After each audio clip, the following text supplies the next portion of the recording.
Yes, so I'm going to bring you into a different world, really. We've heard a little bit from higher ed and from business ed. So the work I'm involved in is iScoil is our organisation, and we provide access to education for young people who've left the formal system. It's without qualifications. It's a complex issue. Our students come from a range of backgrounds, and there's many reasons why they are online with us. They might have mental health issues, behavioural issues, anxiety, socioeconomic disadvantage from travelling backgrounds. So whatever the reason, we respond with personalised online courses that they can access from anywhere. So some of our students go online from home, or if the home circumstances aren't suitable or supportive, we've connected with and made partnerships with host youth services and agencies around the country as well, where the students can go in and access their online courses there. And that's more specifically what I'm going to talk about today, is that blended model and the partnership with the host agencies. So the students for this particular pilot project that was a development out of our current model, we'll meet some of them here. You'll see some of the lads that we're jumping a bit to the end. This was the graduation of some presentation of some certificates, but I can't lie, actually, it's not all of them. The guy on the right photobombed this. He grabbed a cert and a trophy, maybe off Betty Boo or something there, and jumped in because he wanted to get involved in the excitement of the whole thing. So the young people, there were 30 of them. They hadn't learned online with us before. They were between 12 and 17. They're identified as at risk by services of criminal behaviour, antisocial behaviour, drug, alcohol misuse. They hadn't been in school for between 2 and 4 years, so their experience of education was very limited and often very negative. Our aim for these students was to progress really their ability to fulfill their opportunities and to engage in further education and employment. The aim for our tutors online was to create a safe place for them to learn. So why informal and formal learning, to go back to the question?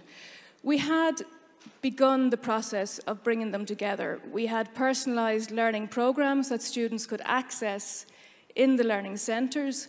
But we knew that a lot of these centres had activities, project work, professional youth workers that were engaging these young people very successfully in group work, but that we weren't accessing the accreditation opportunities that were available for them there.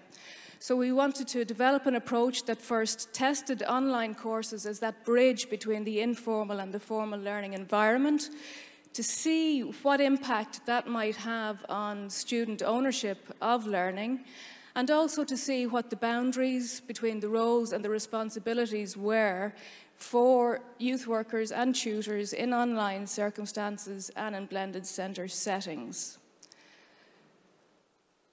So what that actually involved, what the process was, and what we began with, was designing content briefs and assessment rubrics. What we needed to do, though, was ensure the integrity of the original approach that we knew worked. We have the experience that we know already at this stage that online learning can provide personalised, flexible, adaptable content. We wanted to make sure that we could still do that. The assessment rubrics needed to make sure that the technology was still being able to be used for the ongoing digital portfolios and assessment. And all across this, all of these elements had to be able to be provided to individuals online and to groups in a centred settings. And the support and the interaction had to go across the online tutors and the support workers in the centres as well, who are providing face-to-face mentoring and personal development programs. So for this group of learners, we were really looking at Level 2 European Qualifications Framework, personal and interpersonal skills and personal development, the building blocks of what they needed to know before they were going to be able to engage effectively in further learning. Things like communication, working in teams, interpersonal skills, identifying their own behaviours, identifying challenging behaviours, and how to be able to deal with them. Literacy, numeracy, digital literacy, all of the elements and the components that was going to be able to empower them to learn into the future. So as we developed the courses, what emerged was a multidisciplinary learning environment, effectively.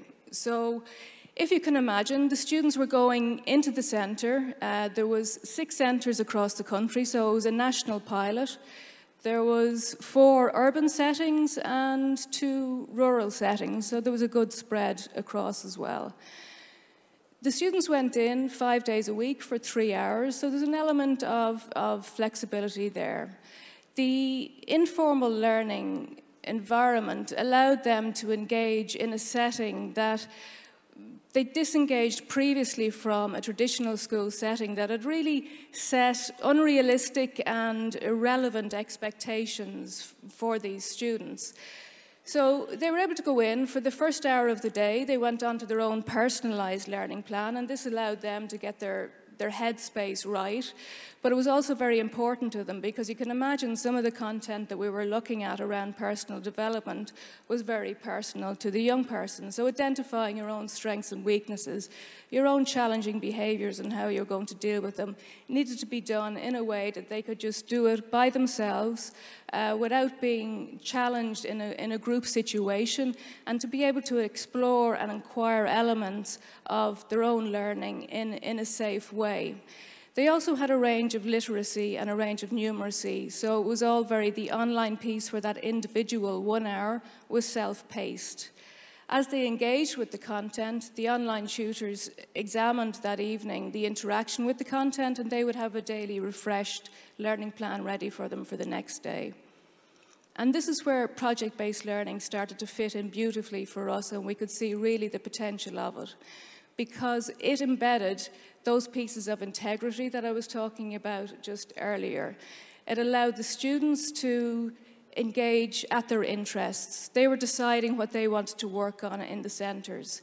Because there was a range of rural and urban settings, there was a range of local needs in terms of the projects they identified. So cooking was big. They wanted to, by the end of the 12-week program, to be able to cook a 3-course meal for their families and community members, which was a large task for some of them. And as one mother said to us, that it had taken her 15 years to try and show her son where the kitchen was and what pots were, but over 12 weeks, you know, he'd cut a lot of onions and he was able to get to it. Horses was another thing. There's a strong connection in Ireland in urban settings between young people and their horses. They bring them, they have them in estates, they keep them on small greens, but they don't know how to care for them properly, so they wanted to learn how to do this. Mountain biking, art design, these are other pieces as well. So you can see across there, really, the essential elements of project-based learning fit into what we did already, but provided a framework for assessment and accreditation that our tutors were able to develop courses around.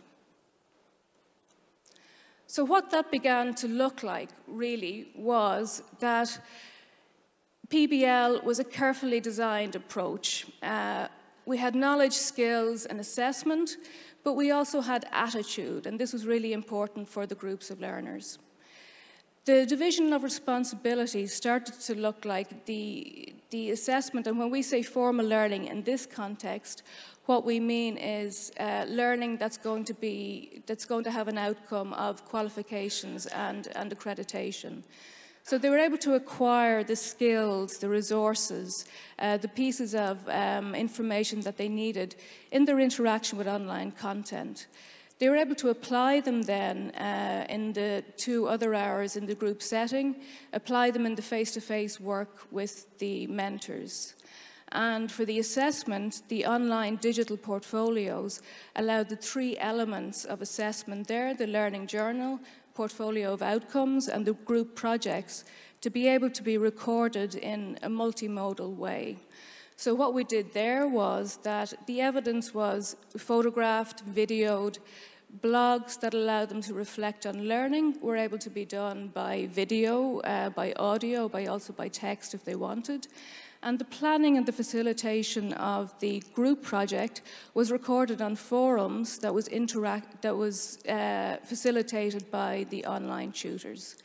And at the end of it then, a video and showcase of the presentation was done for all the projects.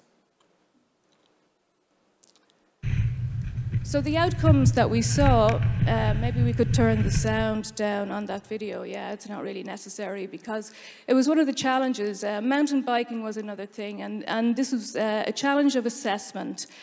The collection of assessment evidence from some group activities. So this was a group who had identified they wanted to go mountain biking. It involved a lot of health and safety stuff. They also wanted to go go-karting.